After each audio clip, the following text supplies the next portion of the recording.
never bothered me again. Again, the rest of my life, I ain't giving them that. I can't. There's good friends of mine out there fucking say, well, he's divorced, you have to do his stuff.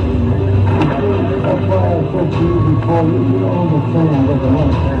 How much you need that the boss is your boss.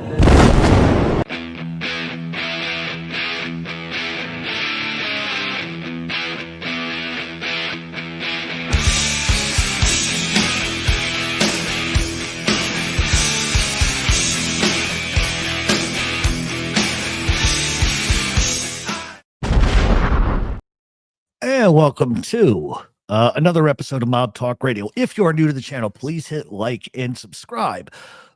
Basically, the reason why I'm coming on, as you guys know, I'm going to put this in the chat really quick.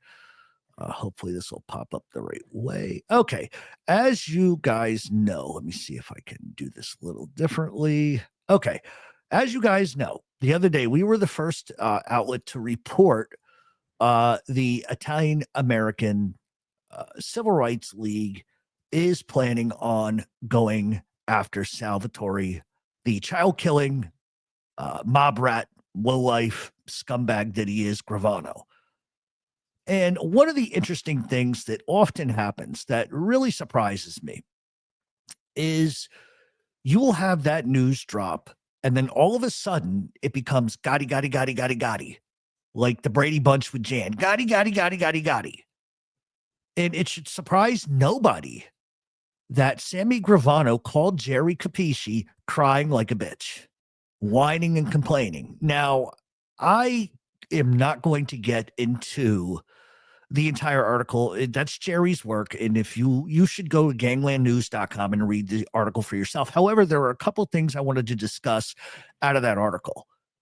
But like I said, just to update everybody, basically Gravano called Jerry Capeci complaining about the Italian American Civil Rights League going after him.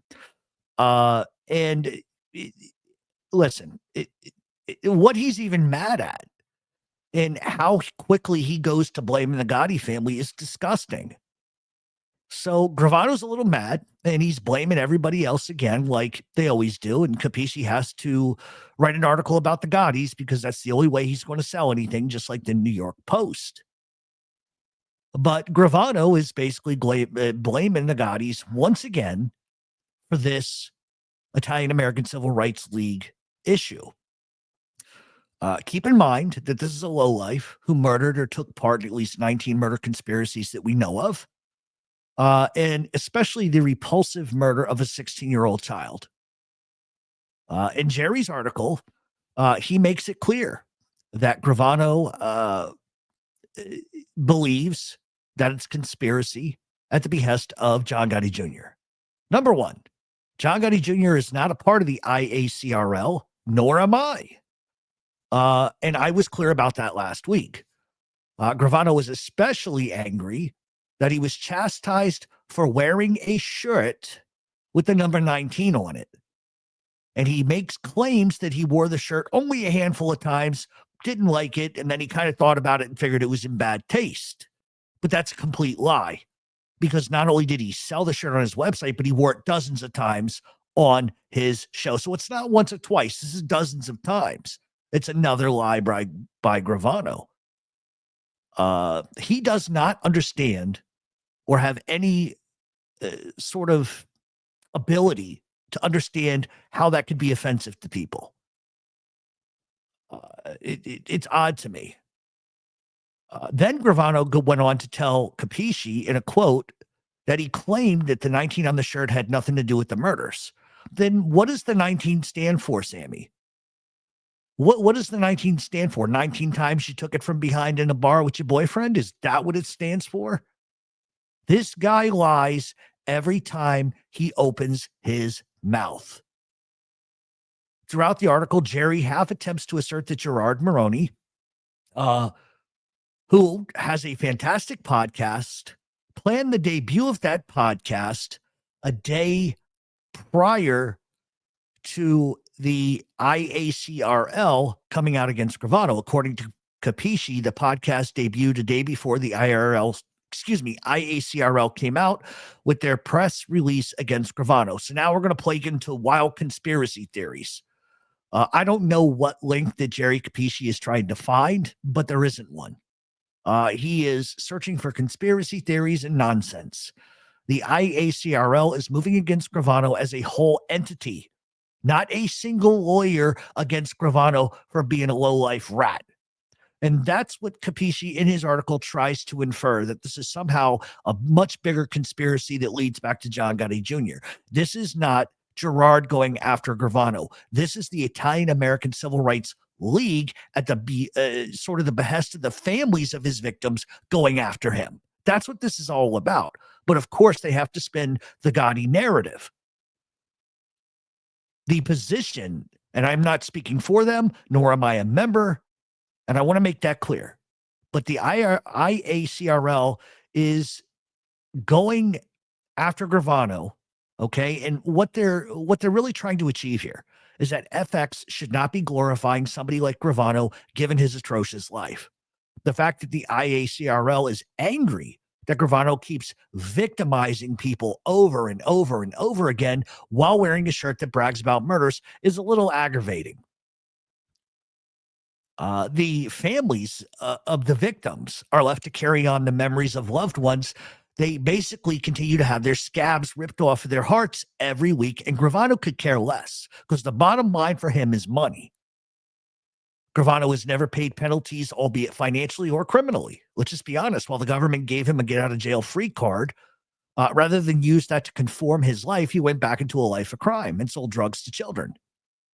He has consistently and utterly re-victimized the relatives of loved ones murdered at the behest of not John Gotti, at the behest of Salvatore Gravano. He has no right to profit off of their loss, and he's done so for years. Gravano would tell Capeci that they want to cancel a TV show because of a shirt I wore. That's a joke. Gravano not only doesn't care about his victims, but he doesn't even seem to grasp the very small detail of how repulsive his acts were and continue to be. He cares about himself and his pocket, and that's his bottom line. And it just shows you that his antisocial, psychotic thinking has not changed. And throughout the article, Gravano basically tries to blame John Gotti Jr. for the entire thing. But the fact is, the IACRL is defending those who cannot defend themselves, and it is a righteous cause, whether you agree with it or not. The victims finally have a voice. And the government nor the Son of Sam laws really ever allowed them to have a voice. Because remember, the government wanted to protect their little jewel. And that's what this is about. They've never been able to voice their pain and their heartache. And what Gravano is really mad at is he's afraid of losing money. There is not a single shred of decency or humanity within his broken down skeleton-like body. He's a lowlife, bottom line. Additionally, Jerry brings up another attorney and a friend of mine, making a claim that my friend represented John Gotti Jr. against John A. White in a court of law. And the exact quote was, Maroney shares an office in Middle Village, Queens with Elio Forcina, a lawyer who defended Gotti's interests in a long-running legal dispute several years ago with turncoat gangster John A. White. Now, Jerry, you have been in the mob genre for 30 years. That is a bold-faced lie, and you know it, because the person that was in court with Elio was Jeff Canarsie, not John Gotti Jr. But you tried the last time around to make it seem like John Gotti Jr. put me up to that. John Gotti had nothing to do with my lawsuit or anything. This is a lie perpetuated by Capeci. He knows better. He knows better. But to sell that and to move that paperwork, got to mention Gotti. Like half of the people on YouTube, Gotti. That's all they can do. It's a bold-faced lie. Number one, it was not John Gotti Jr., but like I said, it was Jeff Canarsie. And I was defended not because of a beef between A-Light and Gotti, but because A-Light said despicable things about my family and me all over Facebook, which were reprehensible. They were lies and they were slander. He had it coming.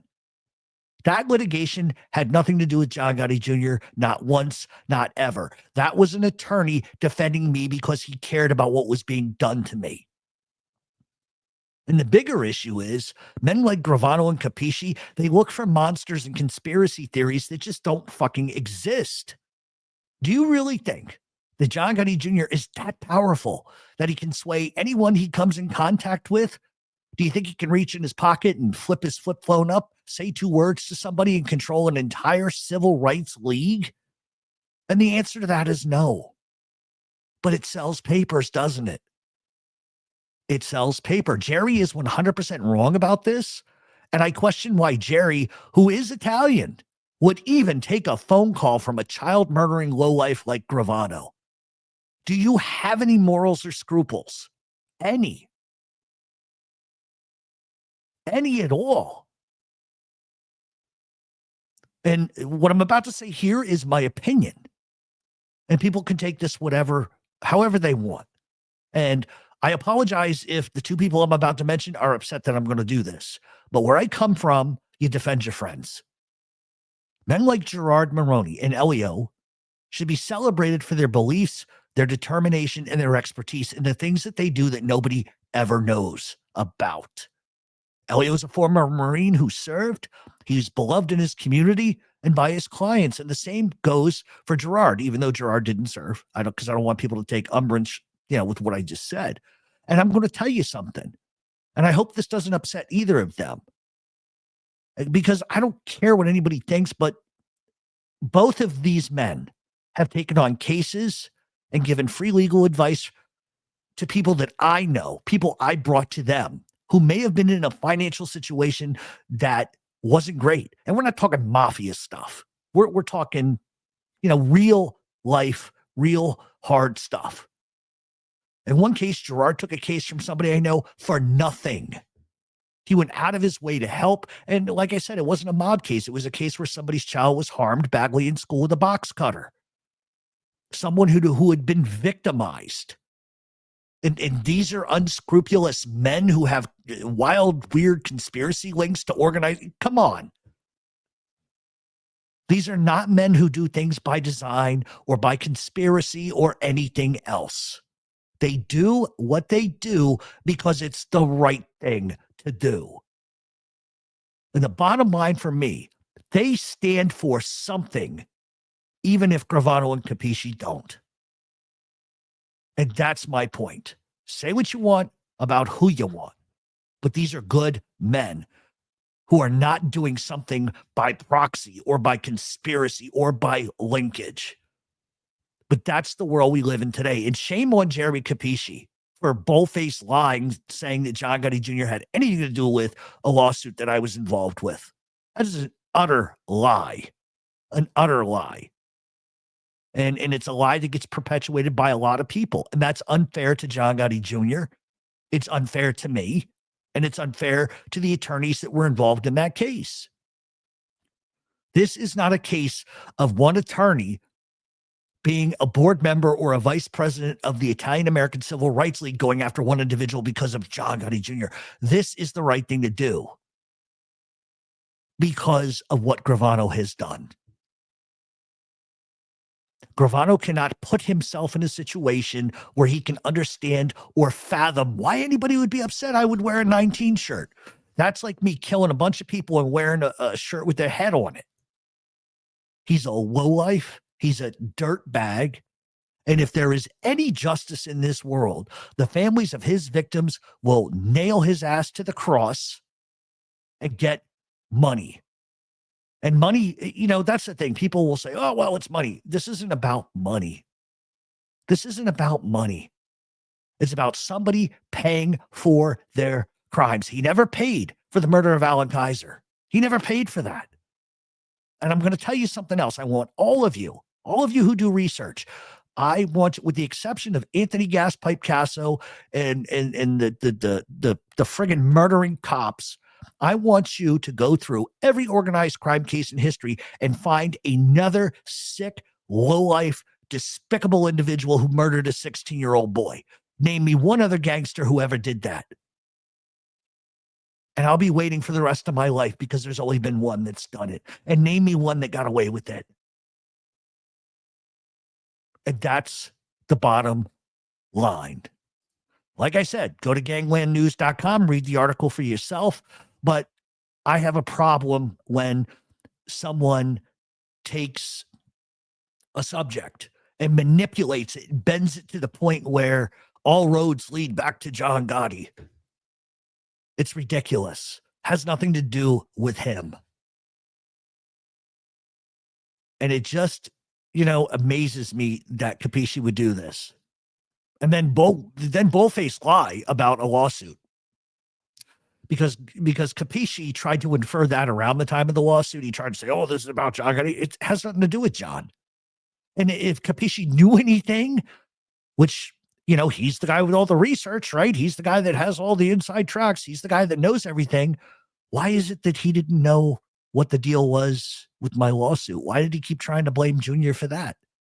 And in fact, if he had actually done minuscule amount of research, he would have found out that at one time, I didn't exactly say nice things about the Gottis. That is public record. That is public record. So much for knowing what you're talking about, huh, Jer? All right, keep it dialed in. Share this video, please. Let's keep the heat on Sammy Gravano. Have a great day.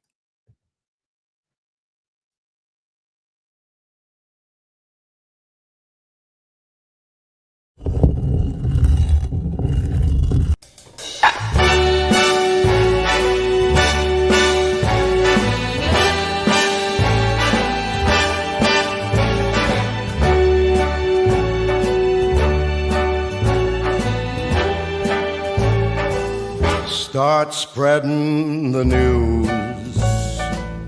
I'm leaving today. I want to be a part of it. New York, New York. These vagabond shoes are longing to stray right through the very heart of it. New York, New York.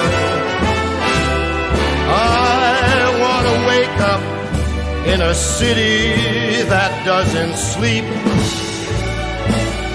and find I'm king of the hill,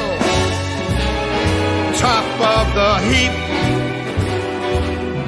These little town blues are melting away. I'll make a brand new start of it in old New York. If I can make it there, I'll make it anywhere. It's up to you, New York, New York.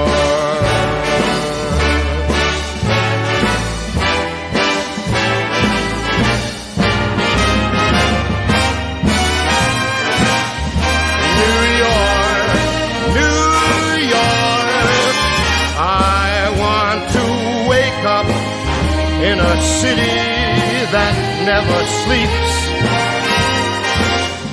and find I'm a number one, top of the list, king of the hill, a number one. These little town blues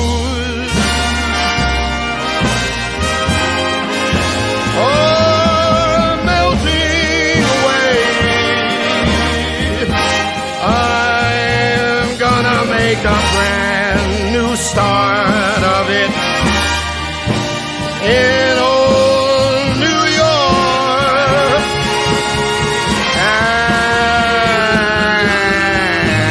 And if I can make it there, I'm gonna make it anywhere. It's up